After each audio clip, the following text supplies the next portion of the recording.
I never thought fixing a broken-down Hummer on a dirt road in Colorado would lead me to discover my father's biggest secret and change everything I believed about my family.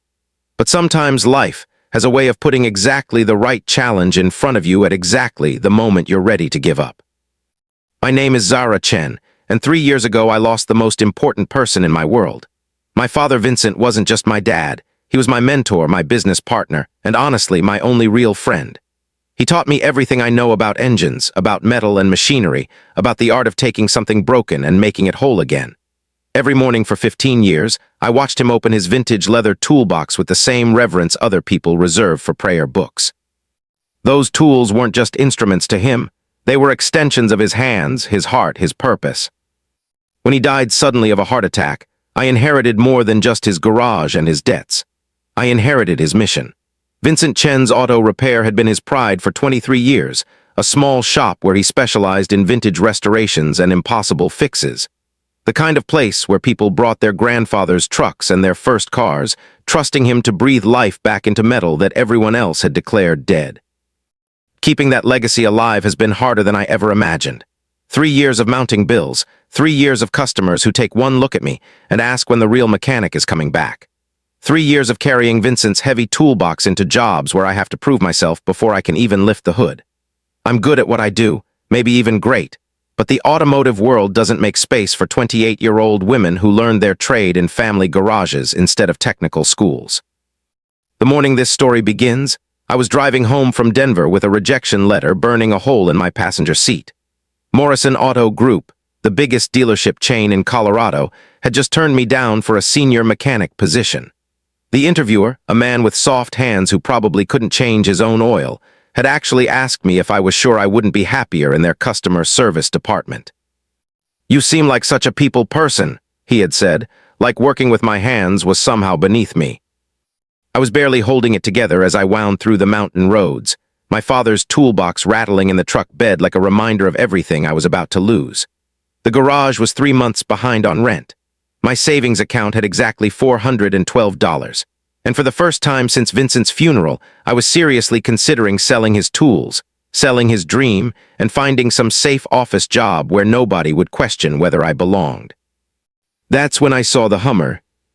It was impossible to miss, this massive military-style H1 sitting broken on the shoulder of Highway 285, steam rising from its hood like smoke signals. Even from a distance, I could see it was in serious trouble. The kind of trouble that leaves people stranded for hours in the middle of nowhere, waiting for tow trucks that charge more per mile than most people make in a day. Next to the vehicle sat an elderly man in military fatigues, his shoulders slumped in the universal posture of defeat. He was staring at the disabled Hummer like it had personally betrayed him, and something about his expression reminded me so much of my father that my foot hit the brake before my brain had time to argue. This is the moment everything changed. Not when I got out of the truck, not when I introduced myself, but right here in this split second when I had to choose between driving past someone else's problem and stopping to help. I had every reason to keep going. I was broke, heartbroken, and barely keeping my own life together. But Vincent had raised me to believe that when you have the skills to fix something broken, you have a responsibility to try. I pulled over, grabbed his toolbox from the truck bed, and walked toward what would become the most important repair of my life. The man looked up as I approached, and I could see the exact moment he registered my age and gender. His expression shifted from hope to polite skepticism, the same look I'd gotten from the Morrison Auto Group interviewer just hours earlier. But there was something different about this stranger, something in his weathered face that reminded me of the old-timers who used to hang around Vincent's garage, trading war stories and arguing about carburetors. "Afternoon," I called out, setting the toolbox down with a deliberate thud that announced its weight and quality. "Looks like you're having some trouble." The man stood slowly, his joints protesting the movement. He was probably in his late 60s, with silver hair cut military short and hands that bore the scars of a lifetime working with machinery. His fatigues were clean but worn, the kind of clothes a person wears not for fashion but for function. Everything about him spoke of discipline and duty, but his eyes held a sadness that went deeper than a broken-down vehicle. "Name's Theo Blackwood," he said, extending a calloused hand.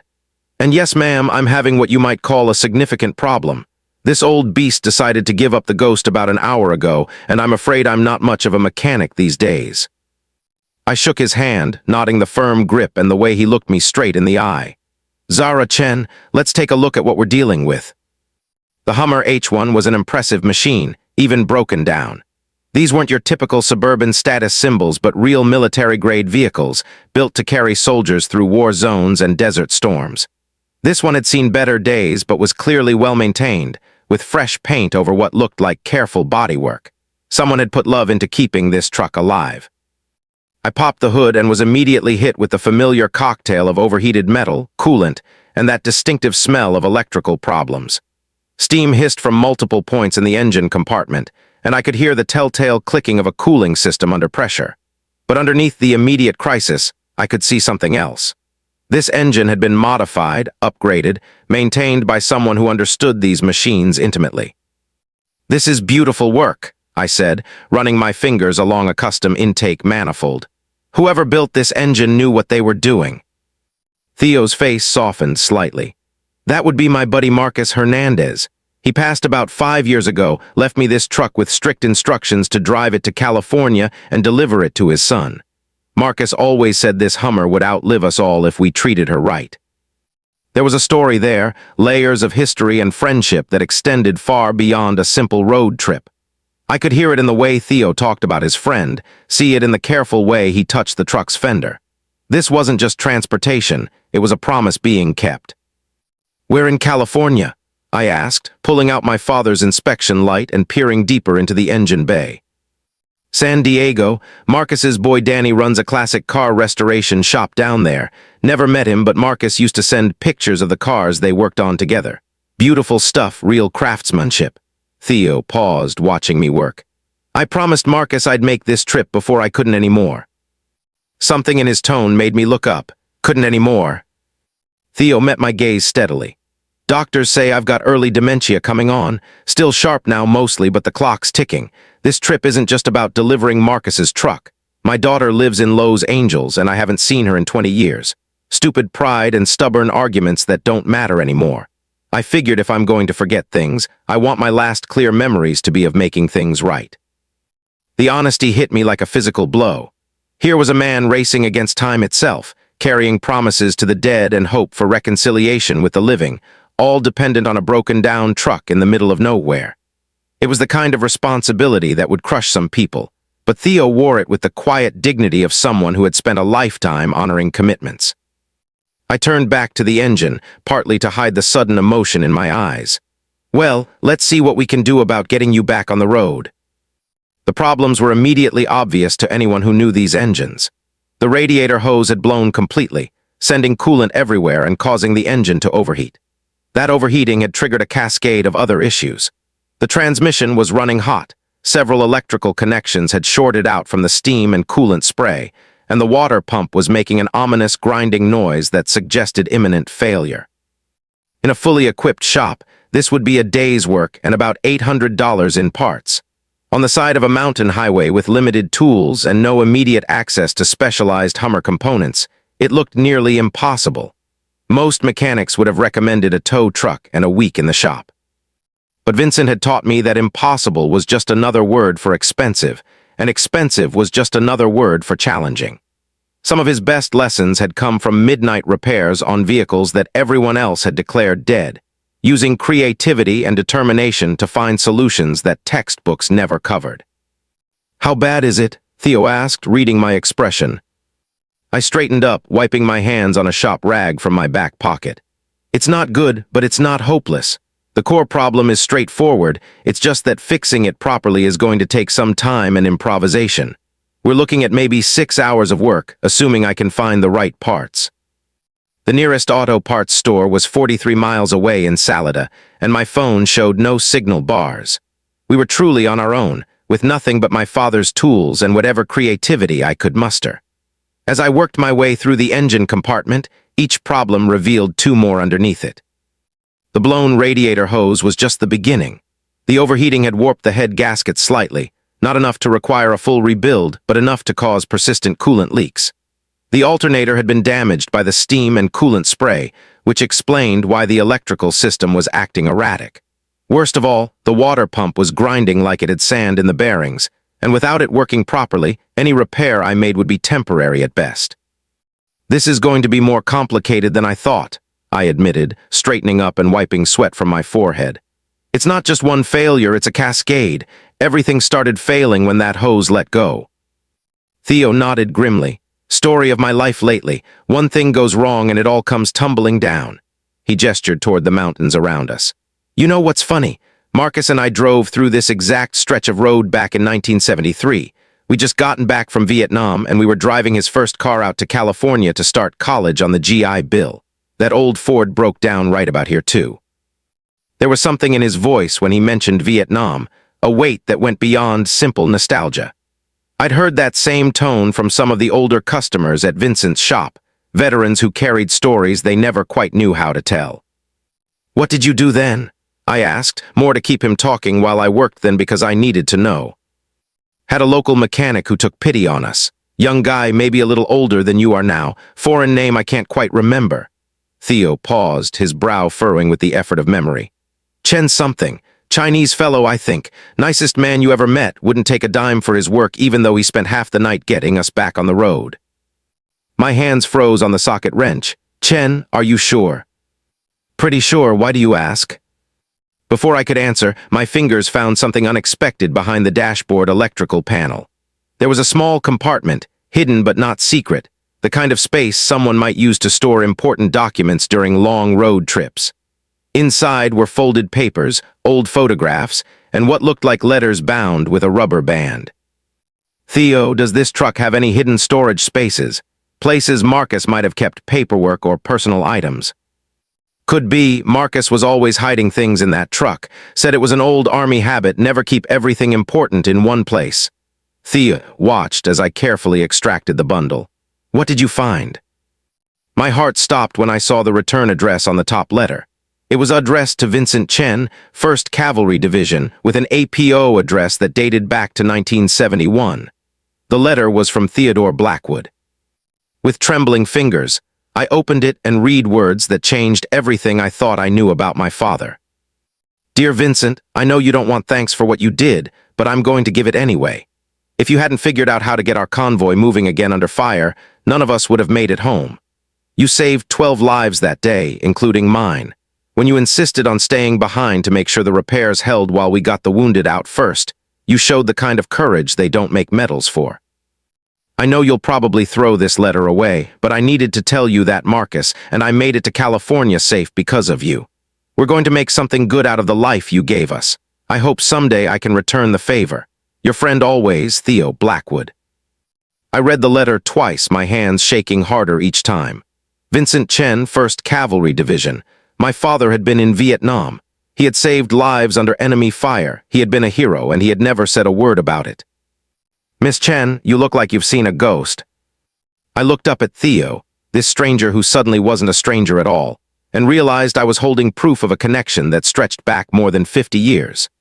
My father and this man had shared something I couldn't even imagine, and now here we were, daughter and friend, brought together by another broken engine on the same stretch of road. Theo, I said quietly, I need to ask you something. The mechanic who helped you and Marcus in 1973, Vincent Chen, can you remember anything else about him?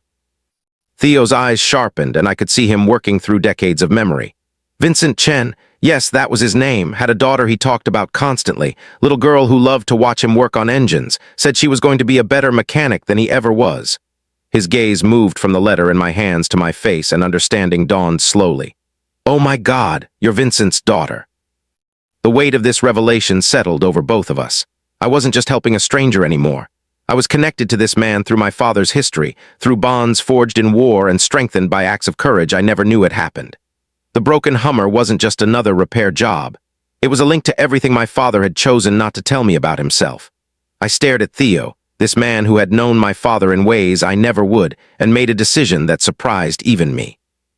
Instead of bombarding him with questions about Vincent's service or demanding explanations about the war stories I'd never heard, I folded the letter carefully and put it back in the hidden compartment. We need to get this truck fixed properly, I said, my voice steadier than I felt.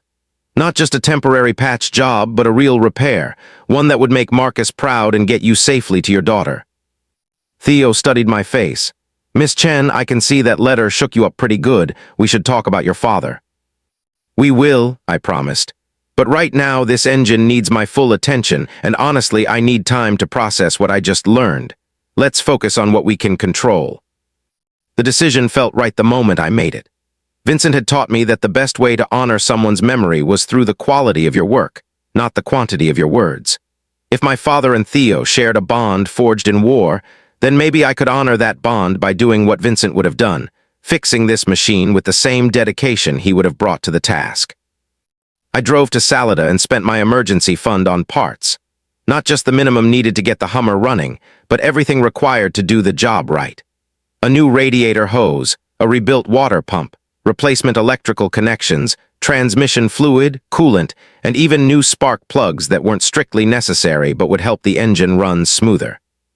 The cashier at the auto parts store looked skeptical when I described the work I was planning. "You sure you know what you're getting into, honey? Those old military Hummers are tricky beasts." "I'm sure," I replied, thinking of Vincent's voice in my head reminding me that confidence was half the battle in any repair job. Back at the roadside, Theo and I worked together in a rhythm that felt strangely familiar. He couldn't do the detailed mechanical work anymore, but his hands remembered the basics of military maintenance. He organized tools, held flashlights, and provided the kind of steady presence that only comes from decades of keeping complicated machinery operational under pressure. As we worked, he began sharing stories about my father that painted a picture of a man I thought I knew but clearly didn't. Vincent the soldier had been different from Vincent the civilian mechanic. In the war, he had been fearless, innovative, someone who could improvise repairs under enemy fire using nothing but scrap metal and determination. "Your father never talked about the technical stuff we did over there," Theo said, handing me a wrench. "But he was always talking about what he wanted to build when he got home. Said he was tired of fixing things that were designed to break, wanted to work on machines that were meant to last." "That sounds like him," I admitted, feeling the familiar ache of missing someone who was becoming more complex and mysterious with each revelation. "He talked about you constantly, even before you were born. Had this dream of teaching his kid everything he knew about engines, but doing it in peacetime, with good tools and plenty of light. Said he wanted his child to love fixing things for the joy of creation, not because survival depended on it." The irony wasn't lost on me. Here I was, using Vincent's peacetime tools to repair a military vehicle on the side of a mountain highway, driven by the same sense of duty and craftsmanship that had motivated him in Vietnam. The difference was that my motivation came from love and choice, not from the life-or-death necessities of war. As the sun began to set, casting long shadows across the engine compartment, I realized this repair had become something bigger than helping a stranger. It was my chance to connect with my father's hidden past, while proving to myself that I had inherited more than just his tools and his business. I had inherited his ability to find solutions when everything seemed impossible, to honor commitments even when the cost was high, and to measure success not by profit, but by the satisfaction of work done right. 8 hours after I first pulled over, the Hummer's engine roared to life with a sound that sent chills down my spine. It wasn't just running, it was purring like a perfectly tuned machine, every component working in harmony. The temperature gauge held steady, the electrical systems hummed without a flicker, and the transmission shifted smooth as silk. I had rebuilt this engine better than it had been in years. I stood back, covered in grease and sweat, feeling a satisfaction that went deeper than any successful repair I'd ever completed. This wasn't just about fixing a broken truck. This was about proving something to myself, about connecting with my father's legacy in a way I never expected. "Zara," Theo said quietly, and something in his tone made me turn around. He was holding my father's toolbox, studying the worn brass nameplate that Vincent had installed 40 years ago. "Vincent Chen, U.S. Army, 1st Cavalry Division, 1971-972. My blood turned to ice. "How did you know?" "The nameplate was facing away from me all day, but when I helped you put the tools back, I saw it." Theo's weathered face was soft with emotion.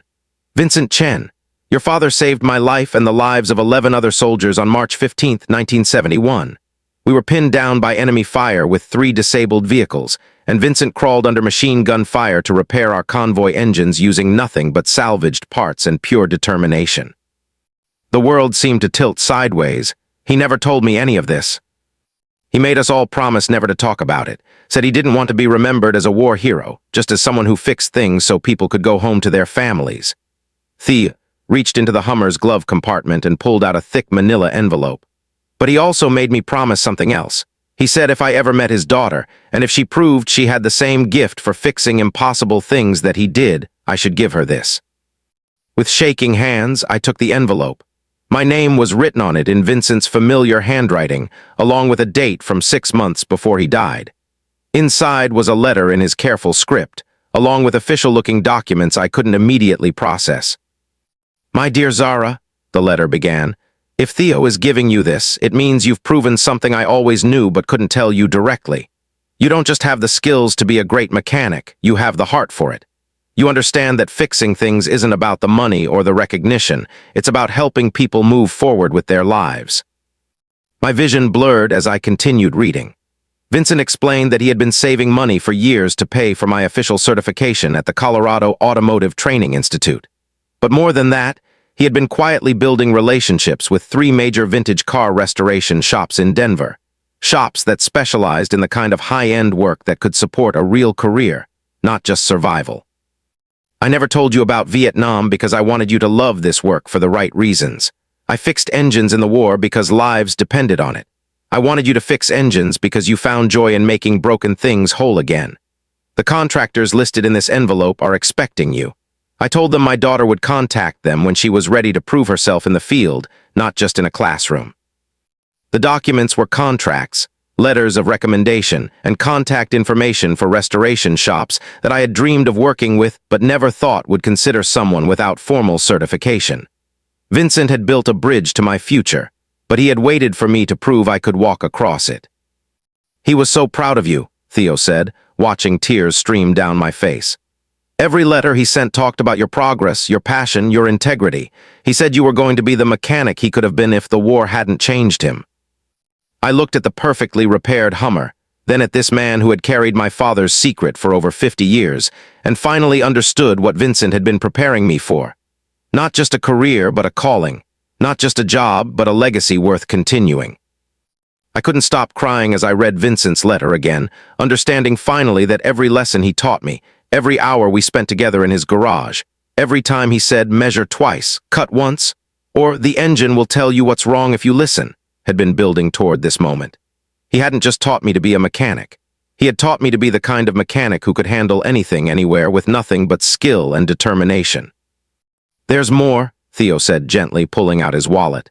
"Vincent made me promise to pay you for any work you did if we ever met. He said his daughter would never accept charity, but she'd take fair payment for honest work."